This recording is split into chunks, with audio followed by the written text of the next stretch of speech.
lower left-hand corner. No, got it. You got it. Do I have a minute though? Can I just go comb my hair? Yeah, sure. All right. No, okay. If you want to go comb your hair, I've got about 5 minutes of introduction to do. Great. Yeah. All right. I'd comb mine, but I don't have any, so.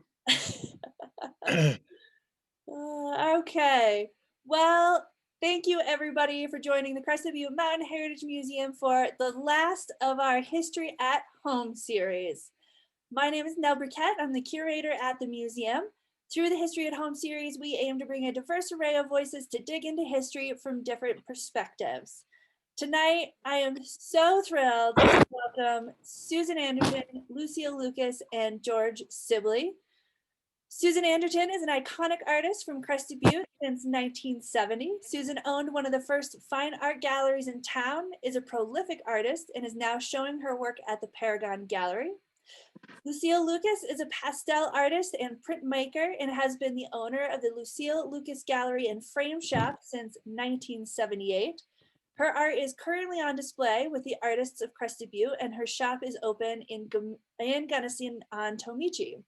And George Sibley arrived in Crested Butte in the mid-1960s and has been a cheerleader and instigator for the arts ever since. George is also a prolific, creative nonfiction writer and now a prominent historian. Although I don't know if he would claim that, he definitely is.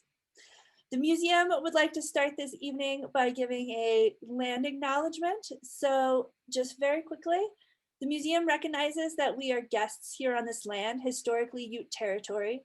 We acknowledge that the mining and ranching community that established itself at the end of the 1800s was at the expense of the Uncompahgre or Tabawatch Ute, who were forcibly removed from this area due to the Bruneau Treaty and the manipulation that followed. We hope that you will take time to visit our neighbor, the Ute Museum, located in Montrose, Colorado, with exhibits developed in partnership with the Ute tribes by History Colorado, our state historic society. While we could never do this history justice, we do include information about the Paleo Indians of the Gunnison Valley, the Ute people, the Bruneau Treaty, and the Los Pinos Indian Agency in our exhibits. The Crested Butte Mountain Heritage Museum knows that we have a great responsibility in representing many stories from our history, good and bad, and we continue to listen to those voices when they are ready to share. This program is being recorded and will be available at crestedbuttemuseum.com and on our YouTube page. We hope that you will consider becoming members or making a donation to support this program and all the work we do here at the museum. You can do that by visiting our website at crestedbuttemuseum.com or by giving us a call at the museum, 970-349-1880. Finally, this is, like I mentioned, this is our last History at Home series. Next week, we begin Dwayne Vandenbush's History of the Crested Butte Area series, where it's a 12-part series covering all different aspects of mostly Upper Valley and the Elk Mountains history. He's also doing a one-off presentation for Monarch. He's doing on Wednesday at 7 p.m. So next Wednesday, 7 p.m., he's doing a presentation just on Monarch for the Monarch ski area. So you can register for both of those at crestedbuttemuseum.com. And again, both of them are free. So a huge, huge thank you to our panelists for being here this evening. I want to encourage everybody who is attending this evening to please post questions in the chat or the Q&A if you do have any questions. So I just want to get started by asking my favorite question, which is, how did you all get here? And I'd love to kick that off with Susan Anderton. Okay, well, I just wanted to say I'm very honored to be invited to participate in this panel. And I hope I can bring something up, you know, from the distant past. It's a long time that might be interesting. So how did I get here? I was in art school in Nottingham, and I met an American, Cordley Coit, and he wasn't there all the time, but we kept seeing each other. And then after I graduated and went down to London, and was there for, I don't know, about a year. But he came over to the United States and took a trip with his brother and visited Crested Butte. And Courtney came back and said, I found this place in the mountains and I want to move there. Well, we were so young at the time. And I said, well, whatever, okay, I'll come over. So I got a 6-month visa and followed him over to Crested Butte. So that's how I got there. And what year was that? When did you come? That was December 1969, December 13th. I left and I got to Crested Butte on the 14th, but he picked me up at the airport and drove me up here in the dark. And so I didn't even see Crested Butte till the next morning. And I quite honestly, I didn't know what planet I had landed on. It was so different and so amazing. And it was wonderful. Yeah. And I'm still here. I didn't expect to stay for 50 odd years, but here I am. And George, how did you come to Crested Butte? Well, I wanted to be in the mountains. I'd been in the mountains in winter before. This was after getting out of the Army.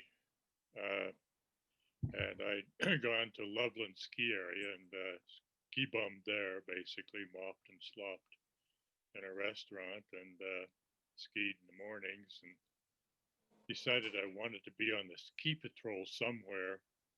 I thought Aspen, of course, which was a total joke, but I did take a first aid course, which was all you needed then to be on a ski patrol. Most places was having a first aid card from the Red Cross. I did take that, and I was in Denver, just waiting for winter to strike, and saw a little article in the paper about Crested Butte being open for the winter. And I had heard that Crested Butte was bankrupt, which they were the year before. And so I thought, well, maybe they need a ski patrolman. And I came over and I got hired immediately. They didn't even ask if I could ski, which I couldn't very well, but that's how I got here. And I ski patrolled for 3 years or so, and then got into the newspaper, and that was kind of my investment in the community and the arts was through the newspaper. And what time period did you arrive? I came in 1966. That was the year following the year they went into bankruptcy, the 66-67 winter, and it was a pretty good winter. We got a lot of snow. Didn't have very many people, but we got a lot of snow. They just made this announcement in November that they were going to be open for the winter, so it wasn't a heavy advance publicity program or anything. People came back who'd been here before, and there were days when a 7-person ski patrol outnumbered the skiers on the hill, but that was just weekdays, weekends. It's full of college students. All right, and Lucille, how is it that you came to Crested Butte? Well, I was living in a teepee at 9,000 feet above Aspen in Hunter Creek with Craig Dawson Jr. And his mother's partner, Hank Barlow, asked if we would come over so Craig could help him build his ski shop, which is the barn that is now Allie's bike shop, and right on Elk Avenue. And at the time, they brought the barn to town. So we came over to visit, and we ended up moving over because I felt like Aspen was getting too big, even though it still was not. But Crested Butte was a lot smaller, and it really appealed to me. So we stayed. And when was that? Maybe it was 1970 or 71. Okay. Well, the reason that we have this wonderful panel together is because we're talking a little bit about the beginning of the arts in Crested Butte. Now, that's not to say there wasn't art before. So to start out with, George, could you talk a little bit about the Crested Butte Society and their role, not only in promoting new businesses, but and the arts, but kind of their role within the community and what the society was made up of? Yeah, well, the, the Crested Butte Society was an idea that grew out of a chance summer visit by an art class with their professor from the University of Kansas, who was just kind of traveling around Colorado, and they'd stop for a place here and do a little. They were jewelers basically, and they would stop and find a place to kind of sit down and bend wire, hammer stuff, or whatever they were doing, and they ended up on the back porch of a retired Marine colonel named Gene Martin, who had was realizing his life dream of becoming a jeweler, uh, and he had bought a old building and put in a shop that featured. It was an art gallery, basically, mostly jewelry, and but there was some painting and other art in the shop. And they ran into Gene and spent the afternoon, and then stayed around for the next day on his back porch overlooking the East River Valley, and they stayed in the Elk Mountain Lodge, which was then owned by a guy named Carol Morganson, a businessman from Kansas, and Carol and Gene got together and thought, there's probably a lot of college classes that would like coming to a place like this in the summer, art classes, and maybe we ought to try to do something for that. Well, there were other people around town that were thinking along the lines that we had skiing going on one mountain, but it wasn't very successful at that time. This was '67, actually, and there was mining going on Mount Emmons, which wasn't very successful either. But there was also the biological lab up in Gothic, and there was the Law Science Academy in Crested Butte. And the thought was, you know, education to kind of be the third leg on this economic stool that would maybe keep us from collapsing entirely, and education and the arts. This is a beautiful place, and people would like to come here and practice. And so the Crested Butte Society was organized, and because at that time Crested Butte was still kind of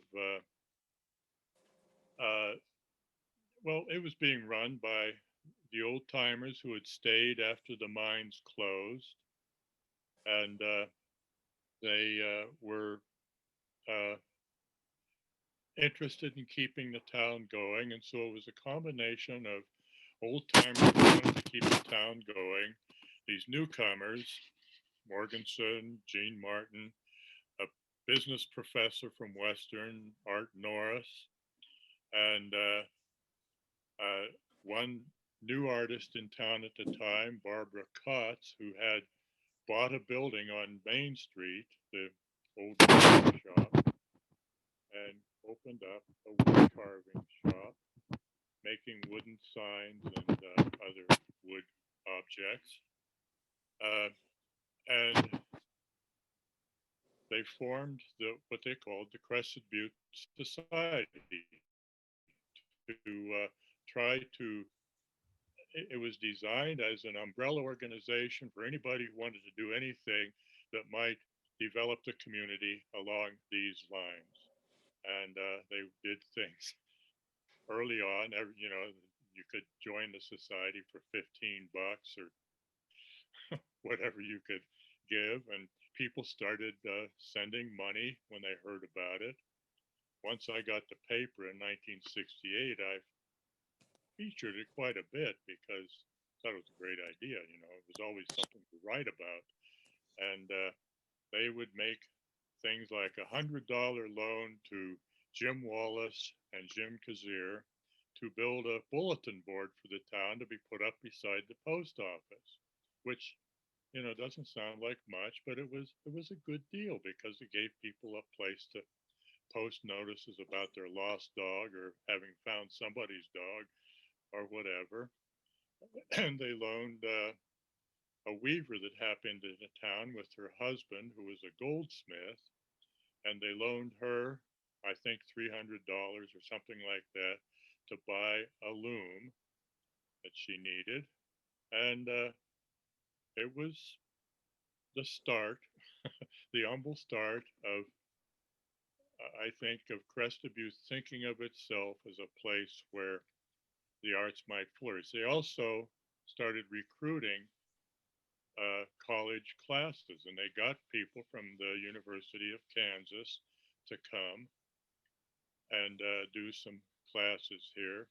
One of them, unfortunately, about the second year, was a sculptor class, and they wanted to get some marble to work on. And Gene Martin went over and sprained his back badly hauling over some marble. And we realized that this was only going to work if we had maybe a paid employee, which we couldn't afford.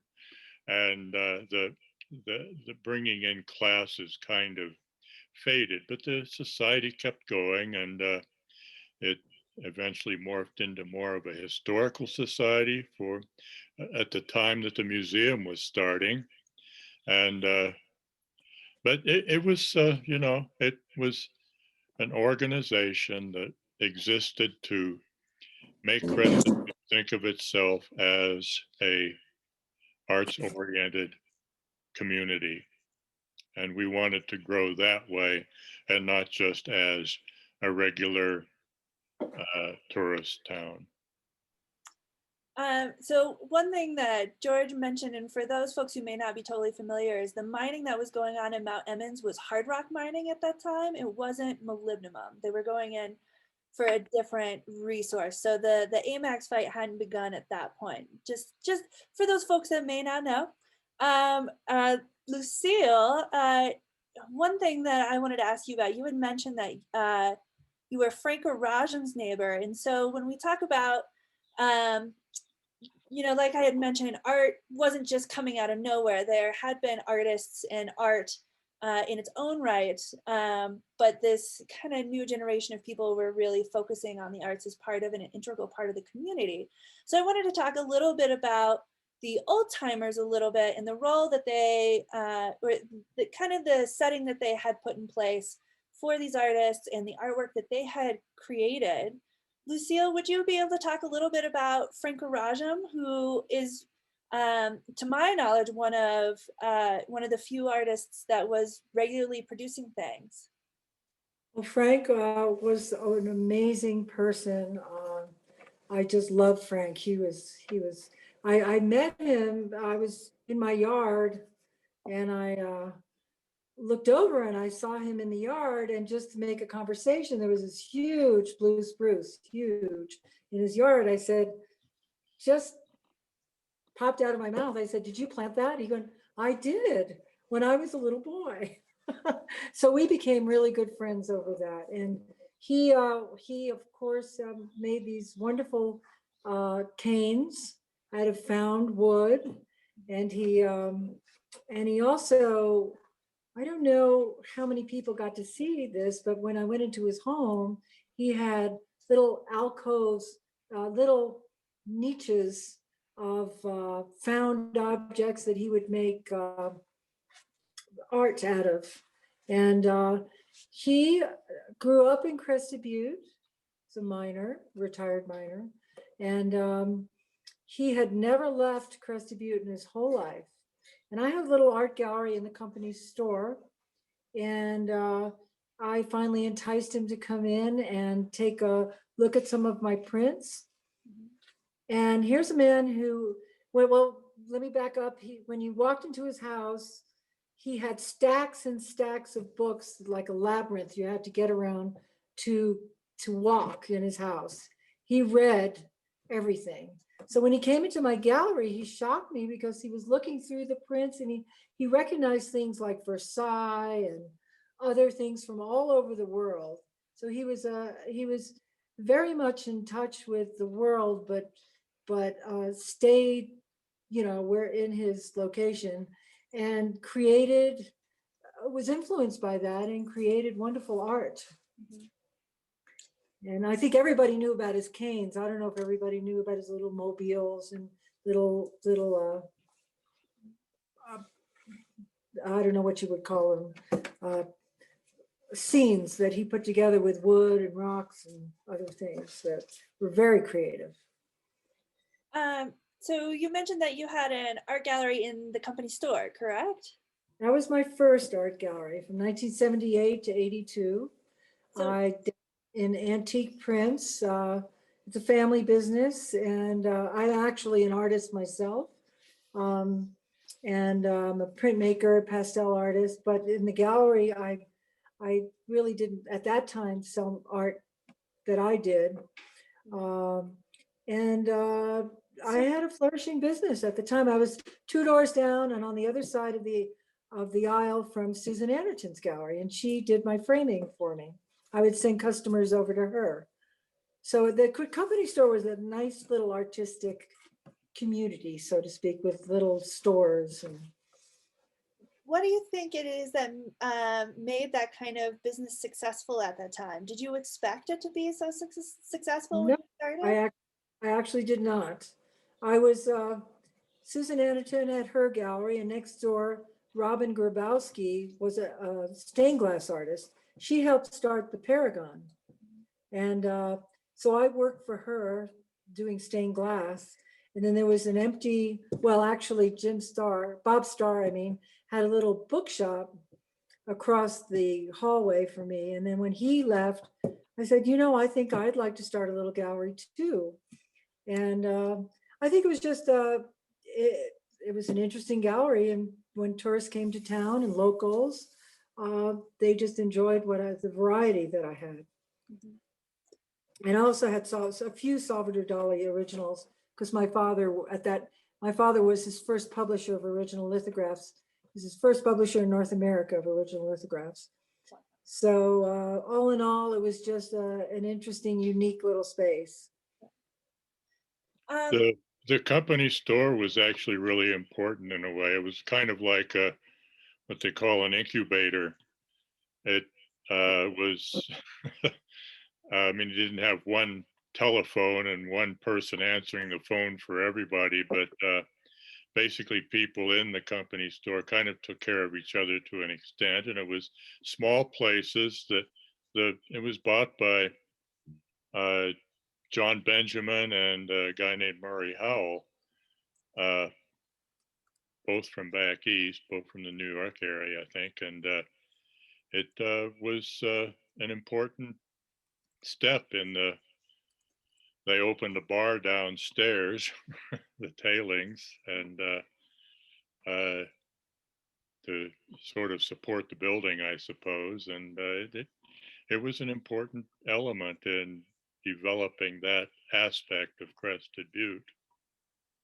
I've not heard that before. Thanks for sharing. Well, I could add a little bit to that. Just an interesting aside, not to do with art, but after the bar closed, Kentucky Fried Chicken moved into town in that space, and it was right below my gallery, and I would get these fumes. But our little town did not believe in franchises, so everybody boycotted it, and it didn't last very long. I thought that was not part of the plan. It would not work. The unwritten plan. Susan, can you talk a little bit about what the artist community was like when you first arrived? Yes, there were quite a few artists and craftspeople here, and they were some of the first people I met. Harold the goldsmith, and his wife Lena, the weaver, and Jean Martin was one of the first people. Adele Bachman had a little store, Rags and Old Iron, in the company store. She sold crafts and pottery, and she was a seamstress and very talented. And as later in life, she's become a painter too, but that's an aside. So yeah, there was Jackie Malik, who was a seamstress, and Chuck Malik. And I have posters that we had set up a silkscreen printing business, and Cordy did photography. And I would get asked to make little posters to advertise their businesses, which I did. And I made a couple for the company store because there was quite a lot of turnover in these little businesses. We had a candle maker and Joyful Echo, Mark, I forgot his last name. He made musical instruments, very fine work.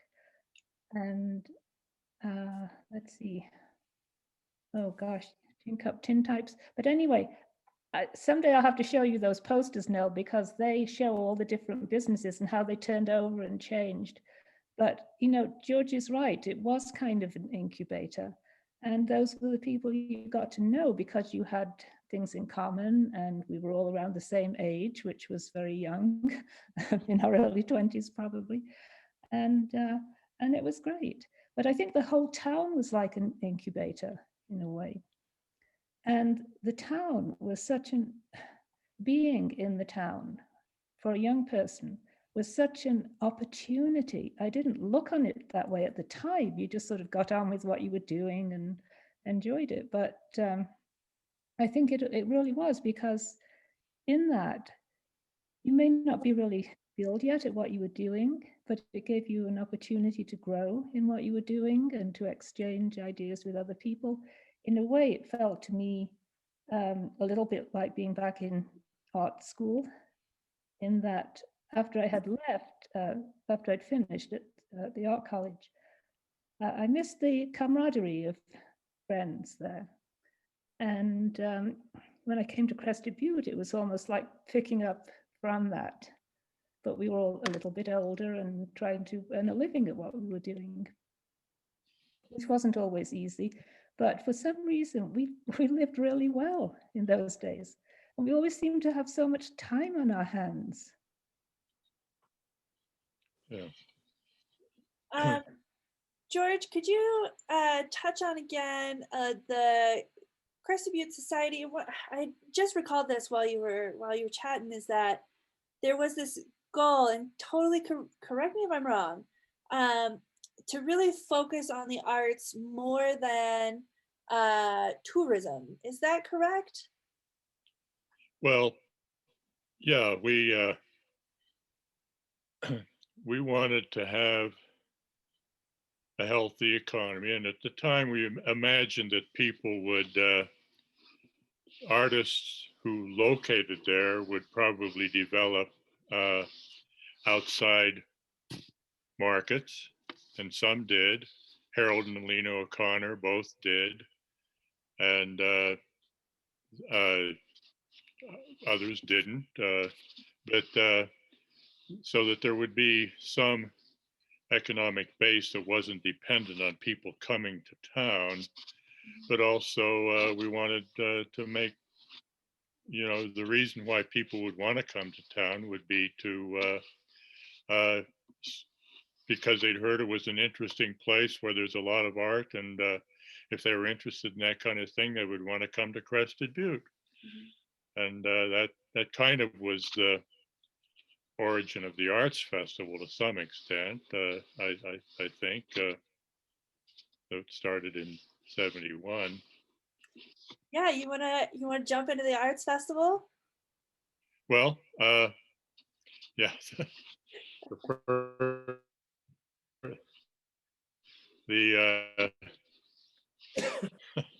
the first Arts Festival was in 1971, and I think it mostly started because a guy named Michael Berry had bought at an auction, and I don't want to go into the possible influence was on Michael Berry's mind at the time he decided to buy a truckload of railroad ties, but he did, and he bought a truckload of railroad ties. They came to town, unloaded the railroad ties, and Michael said, "Now what are we going to do with these?"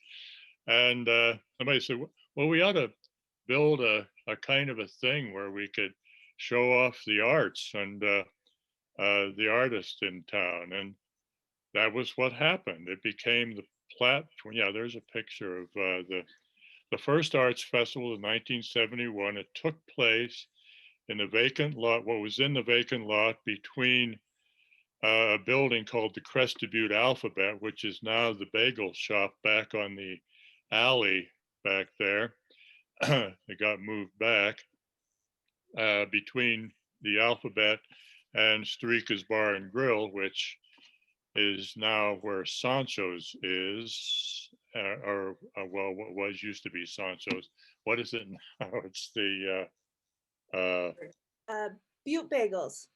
Or no, Sancho's is now the Eldo, the Eldo. The Eldo. Yeah, I'm sorry, the Eldo. And it was an empty lot then, and it's now where the post office is basically.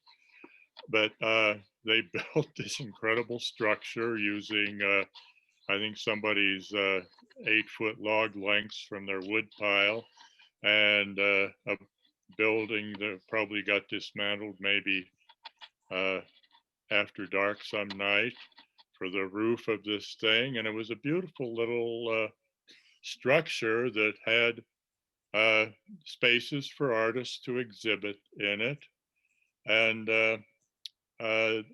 across the street, this way, between what was then the vacant lot between the Wooden Nickel, which was then Tony's Tavern, and Stefanik's grocery store, which is now McGill's, there was a concrete platform from something or other that had been there before, and that was the music platform. And Mike Berry happened to know a bunch of people.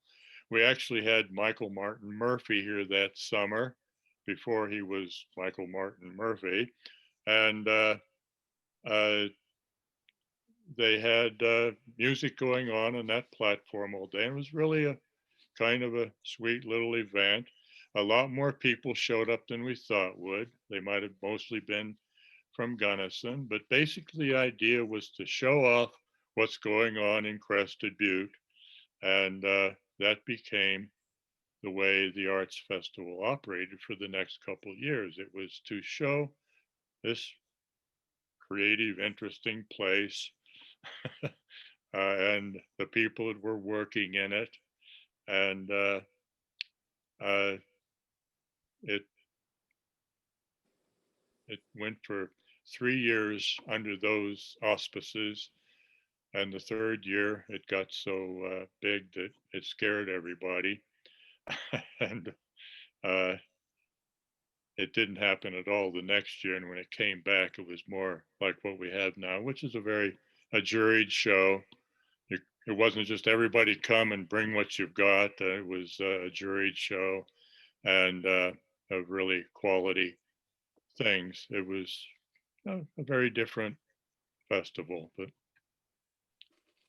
the third festival was one where we had things going on like Denny McNeil, a wood carver in the bar one day saying, "Well, I think what the Arts Festival ought to be is there ought to be a bunch of people out there carving on a 50-foot totem pole."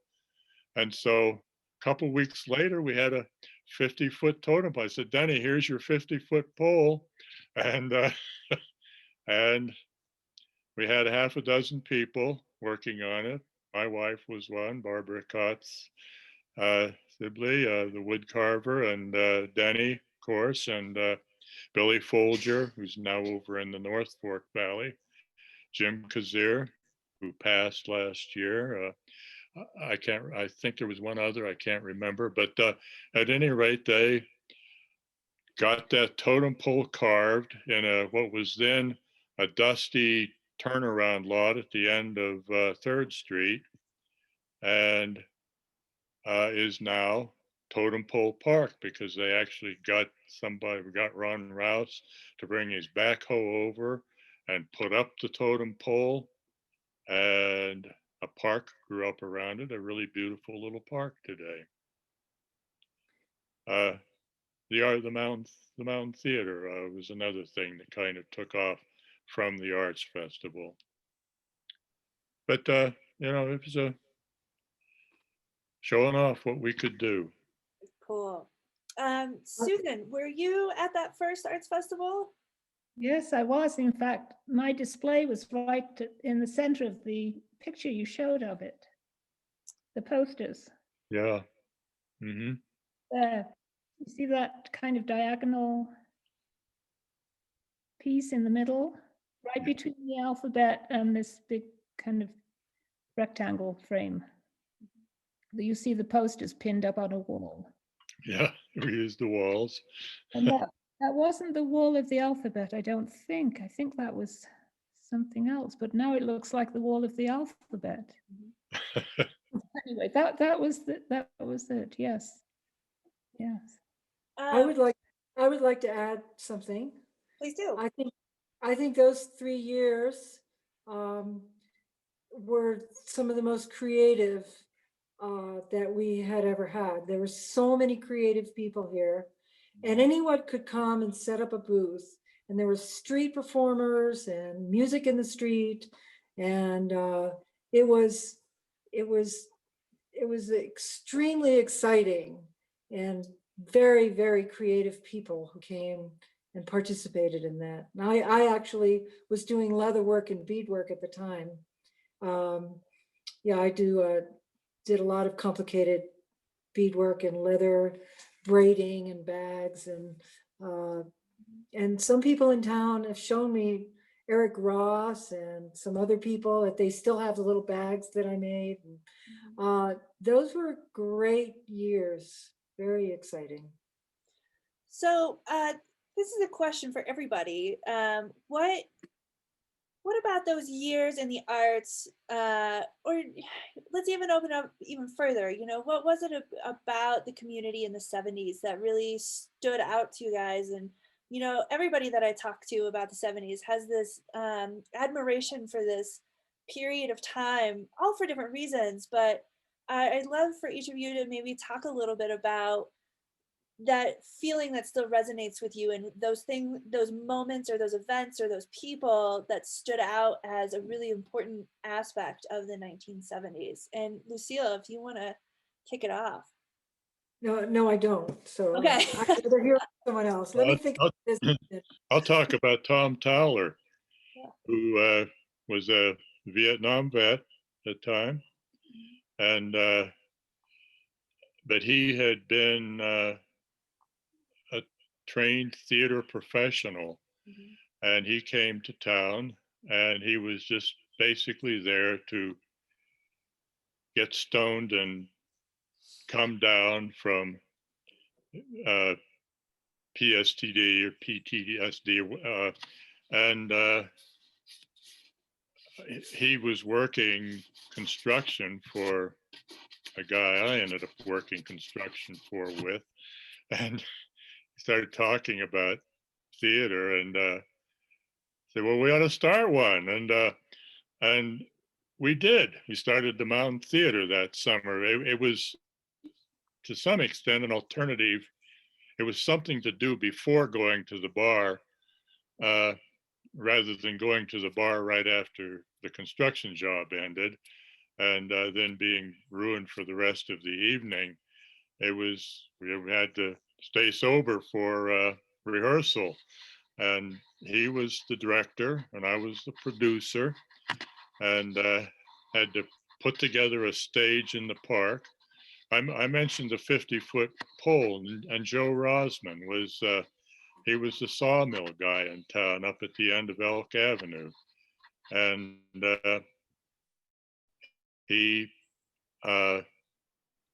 brought that 50-foot pole down and thought it was a great thing to be doing this, and he sawed the wood that we used to build the stage in the middle of the what's now a baseball field behind the town hall, which was in the school. And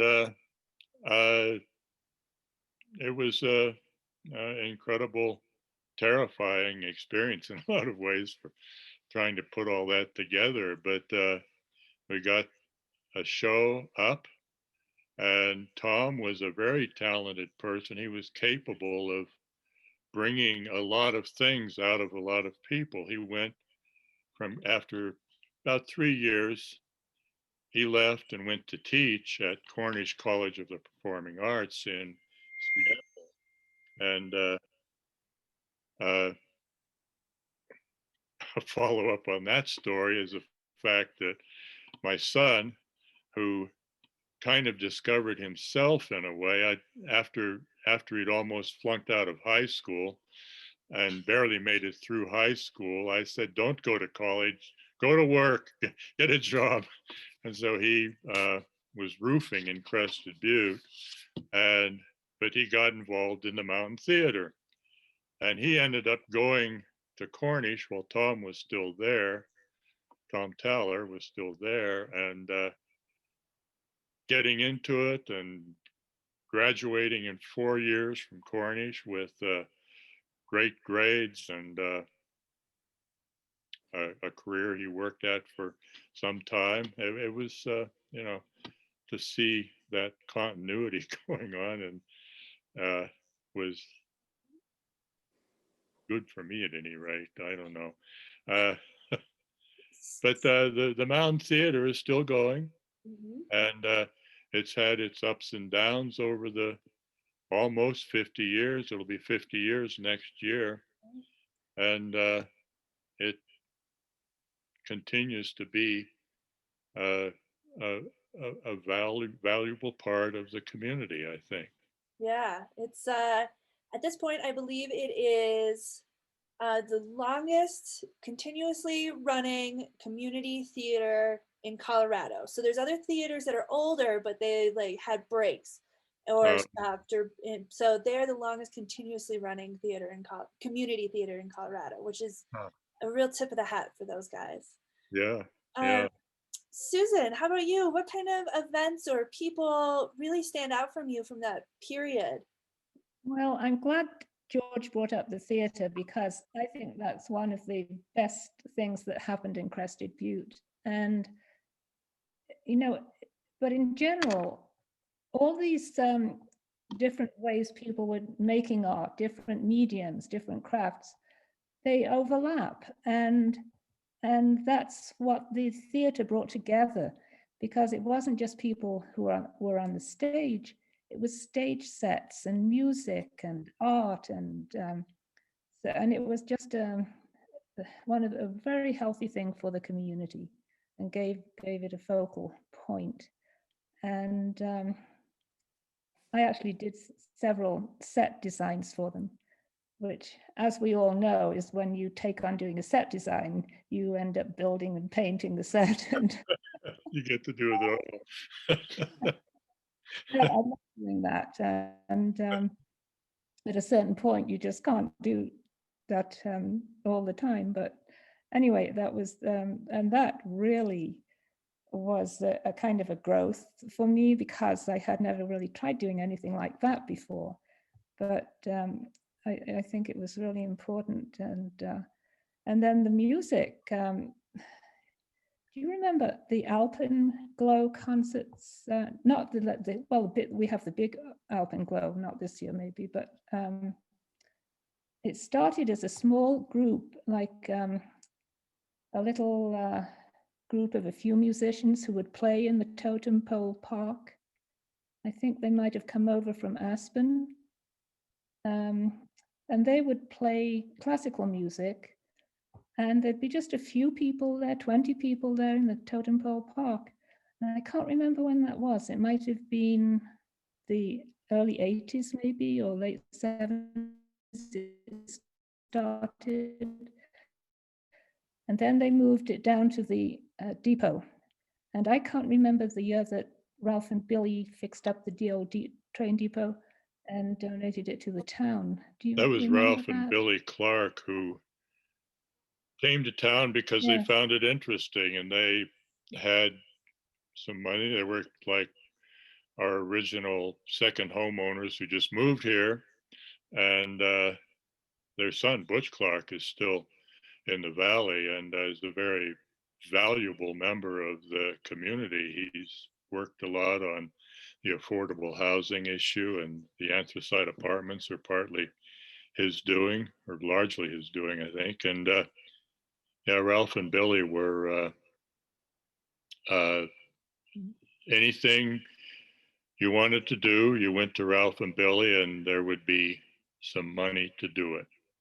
They just wanted to see the town grow in that way. And All They- right. We bought the So Jeep. building. I can contribute to this now that I've thought about it. All right. I was gonna say, I'd we're like- coming back to you, Lucille. Okay, I'd like to talk about Steve Glazier.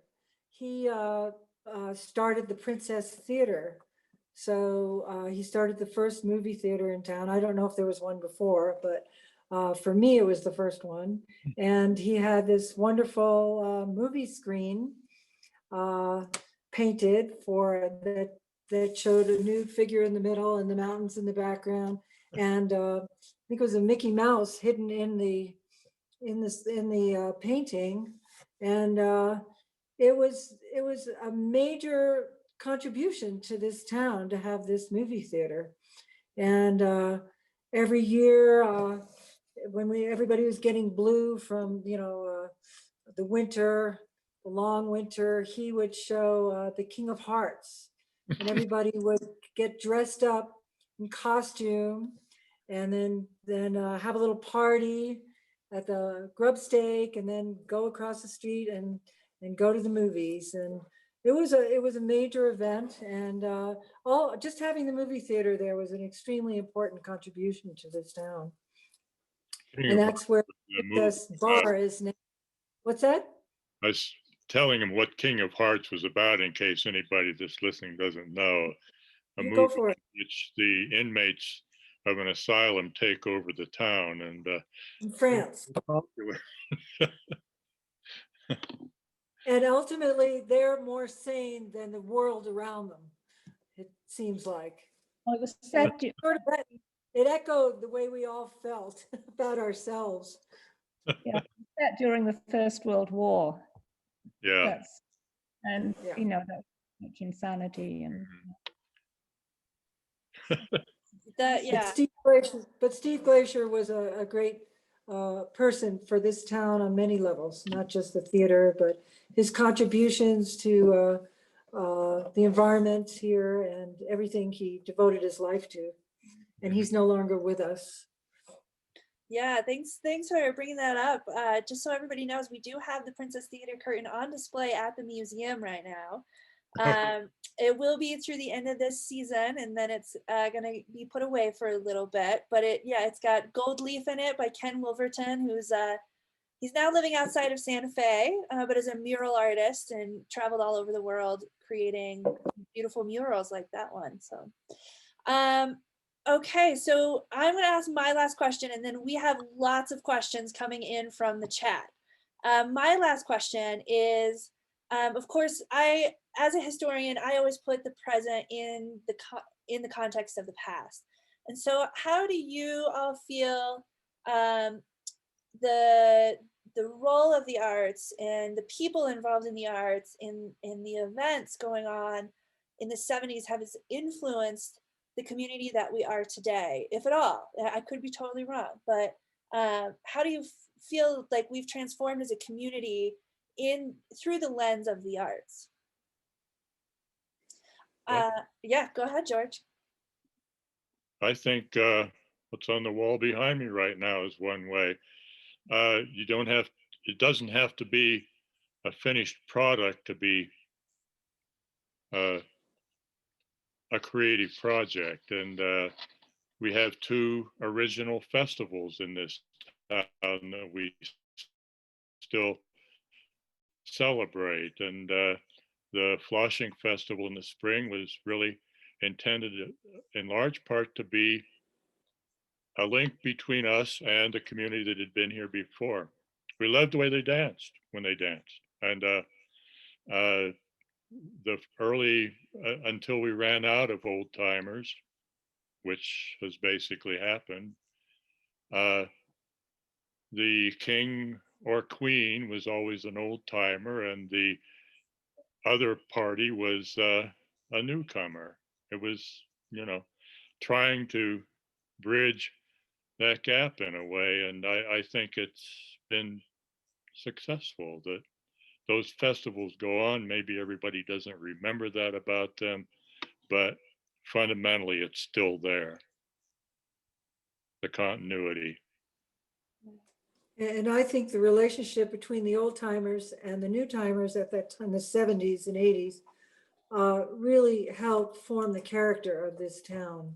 The old timers had a very rich heritage here that a lot of us learned from and refer to throughout the years. Annie Perko, I learned mushroom hunting from her, and Frank's wonderful stories and his art, and Botsy's music, and it really helped a lot of us develop into better people. When I was doing the newspaper, Botsy was my sports editor. He's a great storyteller.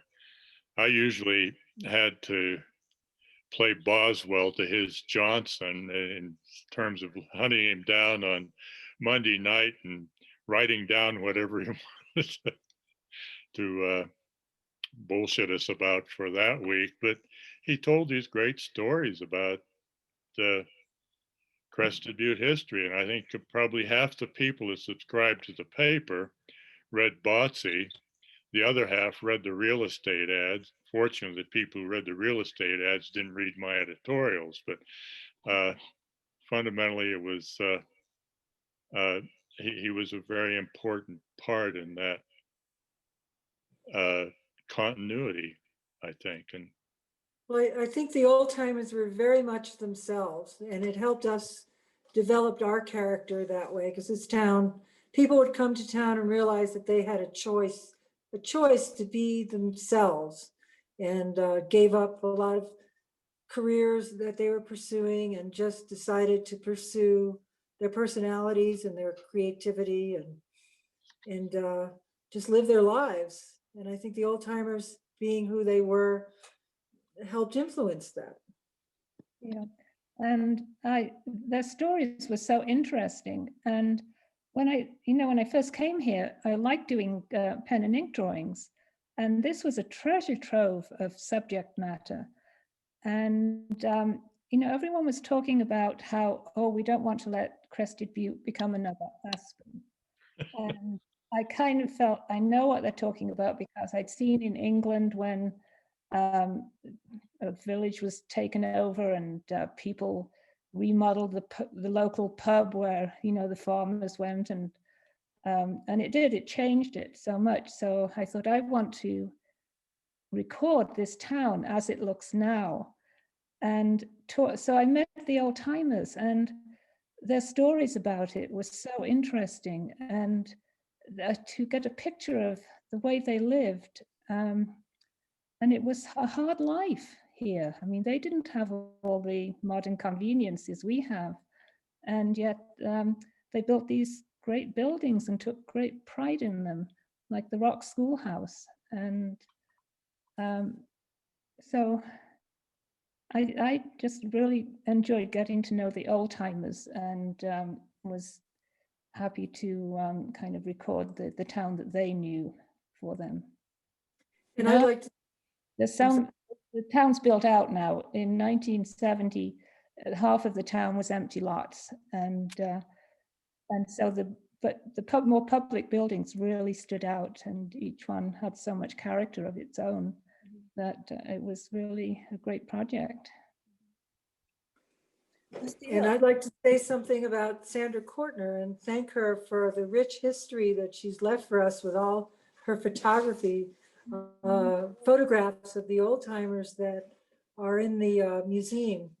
So we know where this town has come from and how it was developed through the work of these people. And So whoever's listening, make sure if you haven't been to the museum, you can Oh. see who we're talking about. There you go. Thanks for the double plug. I Probably appreciate the that. first, But it's true. It's wonderful. I go in there and I see my friend Frank on the wall, and it just means so much to me. You know, it's really a great heritage. Sandra was probably the first practicing artist who is still in the valley. And her sister. Her sister was a potter, Kathleen Cortner. Yeah. And when I came to town, that was one of I lived in her pottery shop. And then I moved in with her next to the grub stake, but I first moved upstairs in her pottery shop. So you know, she's a wonderful potter. Speaking of Sandra, she is here with us tonight, and she and Glow wanted to make sure that we don't forget Frank's wooden heart that he had in his backyard, and I think that was eventually moved to his to the cemetery with him as well. I'm so sorry. I forgot to give you the photo of Frank and myself under his heart. Oh, that's great. I'm so sorry. I forgot about that photo. That's okay. That's okay. But it was that big Thank that we you. could stand underneath it. And then Glow also added about Totem Pole Park. Raymond Locken designed the park. Thanks, Glow. Keith asks, George, do you recall the name of the first theater production? Yeah. Dark of the Moon. And on that topic, Diana Graves asked, did God get a Marmot Award for the thunder on cue at an early performance in the field behind Town Hall? I honestly don't remember the thunder. I was pleased about the fact that none of the performances got rained out. Okay. Yeah. And then Trudy Yaklich brought up Patricia Dawson. Do any of you know about Patricia, and would you be able to share her story? Yes, we were great friends. Mm-hmm. And she is she's in a sort of a care facility now, and she lives out very near Craig and Norma, that's her son and his wife, in Northern California. And it's hard to reach her on the phone, but she's fine, and she's about 15 minutes away from Craig and Tapley and Maggie and Norma. So it's hard to talk to her because it's hard to, if you try to call her where she is, it's difficult to reach her, but Craig has the information on her. And I call Craig every now and then to see how she is. Now, is Patricia an artist that was here? That's not a name I recognize. Yeah, she was very involved in the theater and as an artist, and I used to show her work in my gallery. Yeah, I met her back in the early 70s, I think. And she was doing some silkscreen printing and would come into, she'd run out of some kind of materials, and she'd come in and see if she could borrow some from me. And she was very talented and different, very bold work. And she'd paint, she worked in oils as well, and different mediums. And then she got involved with the theater, and she directed several plays. In fact, I worked with her on the Frankenstein, which was the first theater production at what was then the New Art Center. And she directed it, and it was wonderful production. So I have a little something to tell you about Patricia Dawson, about her creativity. When the boys, she had 4 boys, and they lived in Aspen. And she would tell them that the babysitter was coming. And then she would leave. And then she'd get into costume and come back as their babysitter. I thought that was quite creative. That's very sweet. Susan, since you brought up the the new Center of the Arts at the time, we did get a question about can any of you, or Susan, if you want to start us off, speak to the beginnings of this Center of the Arts? Well, we had heard that the county was moving the county shops, and there was a basic building and a huge pile of coal, I think, or maybe it was gravel. What was it, George? Mount Black. It was ashes for the highway, yeah. Oh, right. Okay, Mount Black, yes. And we heard they were going to vacate it, and then I started talking to somebody, and we said that would be a great place for an art center, because we had been talking about the idea, but it seemed like too far of a stretch to put something like that together. And we thought that building would make a great art center. So I called, I don't know, Sally Crank, and was it Jan Gerber, and one or two other people. And we got a meeting in the town buildings behind the company store, but where they used to have offices in there. And we talked about it, and it took off from there, because those Sally and who else would have done it? There were several people who were anxious to put something like that together, and I didn't want to go further than that, because I knew they would do it, and it wasn't something I wanted to do. I wanted to be an artist, not working on the administration or whatever. So, and they made it happen. Yeah. So it was a great little art center.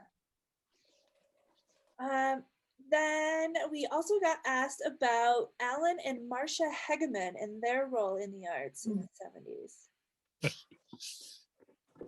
Who wants to speak to them? Alan was around first. He was here when I got here, and Sandra would probably know better when Alan arrived, because she was probably already here. But he bought the, what is that building now? It was the old post office. It was next door to where the new post office was, but the new post office is now down where never mind all that. Anyway, he had that building, but he had the Chronicle for a few years before I had it, and he was, a booster, for a quiet booster, I think, would you'd say, for the community, as a place where the arts might flourish. He was always behind things that we were doing. Yeah. Marcia, he married Marcia, I think around 70, and she came to town, and she became active in all of that too. Diana Graves says he probably came to town in 1961. Yes. 61. That's quite a while ago. Yeah. Alan, when they started the marathon from Gothic to Crested Butte on the 4th of July. 69. The which? 69. They started on 69. Alan did a beautiful photograph for it every year, black and white, kind of Ansel Adams style photography, really stunning photographs. And he did that for years. And he tried to take either Gothic Mountain or Crested Butte Mountain, or both mountains together from as many different perspectives as he could. Yeah. And everybody who finished the race got one of his posters. It was, yeah. Our next question is from the Q&A from Peter. So this is a little out of our timeline, which is just fine. I love jumping out of our timeline. He asks, can you touch on the genesis of Vinatoc celebration, which, for a little background, started in the 1980s with Marcy Thielander. And he asks, and especially the trial of the grump, was that a vestige of the old timers in the European culture, or was it started by the newcomers and integrated the cultural history of CB? It was started by the newcomers, basically. It was, I mean, Marcy has a strong sense of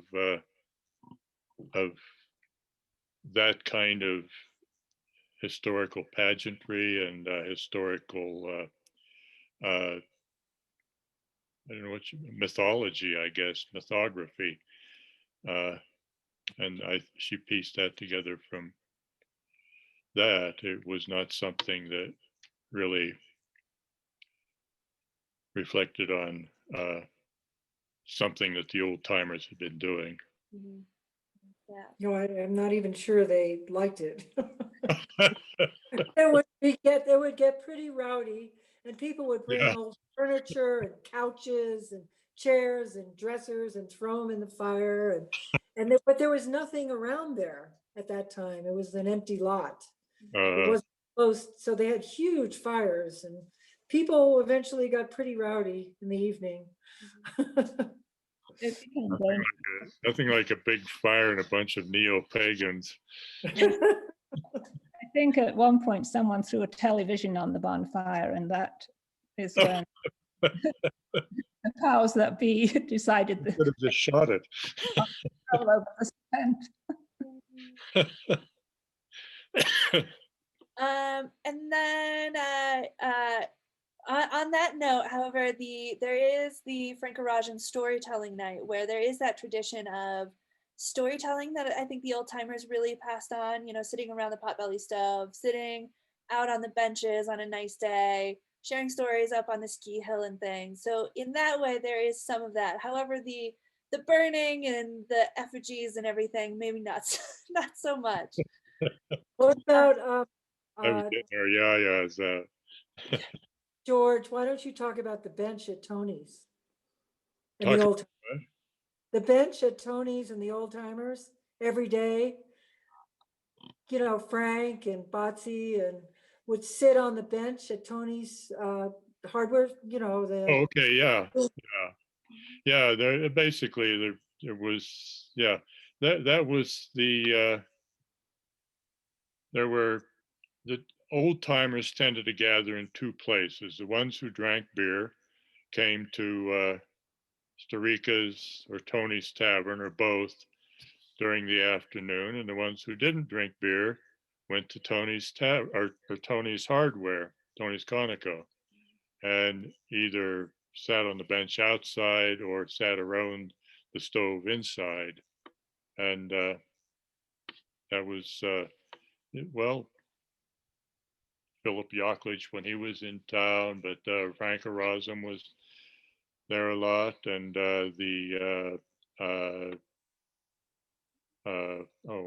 Veltri, Charlie Veltri and his son Paulie, and Mikhail didn't hang out there that much, but it was What yeah. was the name of I know his name, it's on the tip of my tongue. He lived over on White Rock. Charlie. You know, he wore like you know, dungarees. Tommy Sneller. Oh, Tommy Yeah, Sneller. Yeah, Yes. Tommy Sneller. Sneller was, yeah, right. I was thinking of the wood carver over there, Charlie. The woodchuck. Charlie the woodchuck. Yeah, Charlie Woodchuck. Yeah. I can't remember his last name. Yeah. It was just Charlie the woodchuck. Yeah, Charlie the Woodchuck, I'd say, yeah. All right. Yeah, but go you could go and see them sitting there and talk to them and hear the old stories, and Mm-hmm. it was really great. Yeah. Our next question is from Heidi. She says, I adored Botsy's columns, and my favorite book about CB is still George's Crested Butte primer. Have you ever considered doing a second printing? it seriously needs updating. It took a history of the places in town through about 1971. And since then, all of them have, even like the Slogar Bar, which has since become a restaurant and completely restored. And all of these places have a history almost as long as history before that I wrote about them. And it was mostly gathered on the backs of bar napkins and things, sitting around talking to people, Lyle McNeil and Fritzie Kachever and the people who hung out in town, Joe Cheats, and it was, and I did a little additional research on some of the buildings, but and some of the buildings are no longer there. The one that was on the corner of Third and Elk on the southwest corner is no longer there. The old Salt Lick building. Yeah, right. It's been replaced, and so there's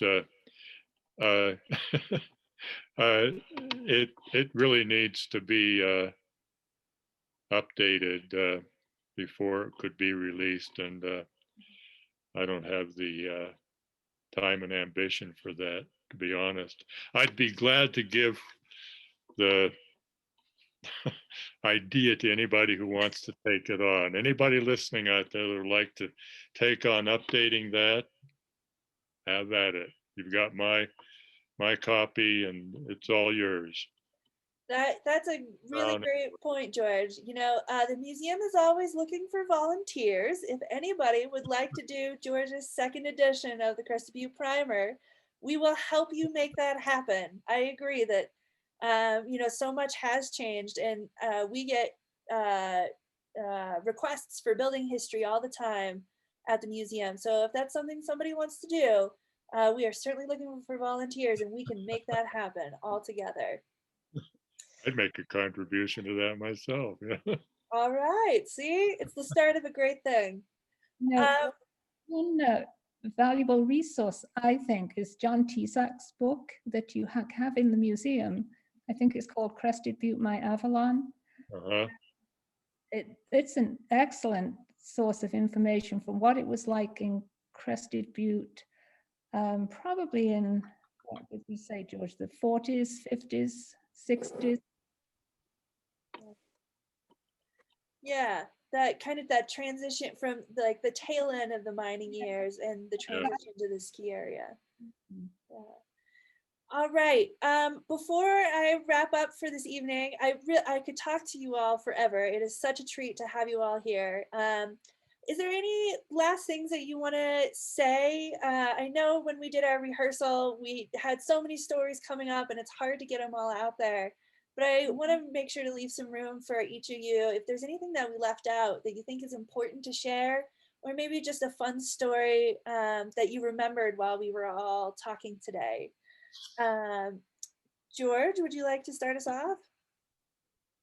Well, I guess I just feel like we started in the late 60s to try to think how Crested Butte could be something other than just another Aspen or Aspen wannabe.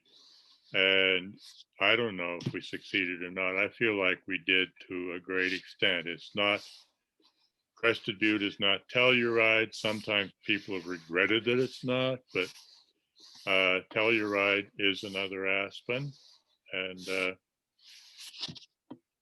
Crested Butte is not.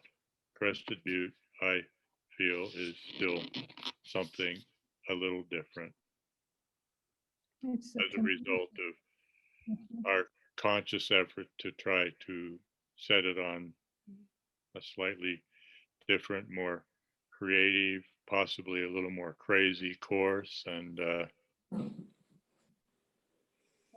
maybe some of the people that are living there now to make a living regret that, but I hope not.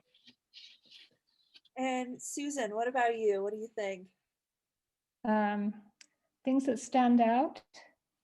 Well, just that it's, I mean, I feel like I grew up here really because I've been here so long and I was young when I came, but it was a great place to grow.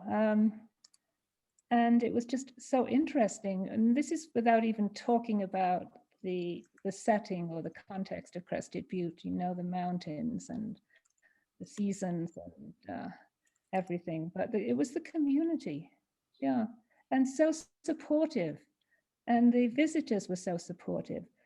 Everybody was friendly and helpful, and you know there were some disagreeable people, sure, but for the most part, it was an amazing experience. When I first came, it was like a time warp because I came from London in the late 1960s. I called it swinging London, to Crested Butte, when there were maybe 300 people living here. So it was like I said at the beginning, it's like landing on a different planet, a different time, a different era. Then it was wonderful. It is still, it's still so staggeringly beautiful. It's amazing. Thank you. And Lucille, what about you? Well, I have traveled all over the world over the years, and I still think that Crested Butte is one of the most beautiful places I've ever been to. Every day, I don't take it for granted. If I'm coming in from Gunnison and I see the mountains, and from my house, I just feel blessed to have lived here. And I left in 1982 for a while, and this is about the community. And when I came back, even people that I wasn't really that friendly with were so happy to see me and made me feel so welcome. And people, you know, I may hardly ever talk to them. And so it's a community that even if you're not integrated completely in other people's lives, but you've grown here, as Susan has said, from our youth, we've all grown together and seen each of us go through our trials and tribulations and our celebrations. And so we're very, very connected. And I don't think anything will ever change that. We are a community that really cares for each other. So that's a wonderful thing. Thank you all for those beautiful closing comments. It touches me right here.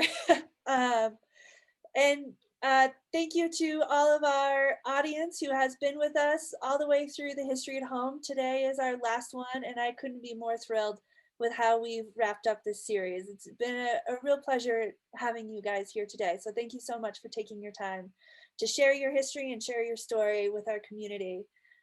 Just a reminder to all of our audience, visit CrestedButteMuseum.com if you'd like to become a member or to support this program and all the work that we do. Also, next week, we kick it off with Dwayne Vandenbush and his history of the Crested Butte area, and we do all things up valley. So be sure to register for that. Again, it's free, but donations are always appreciated. And thank you all, and have a great night. Thank you. Thank you, Neil. Thanks, Neil. Bye, everybody. Bye.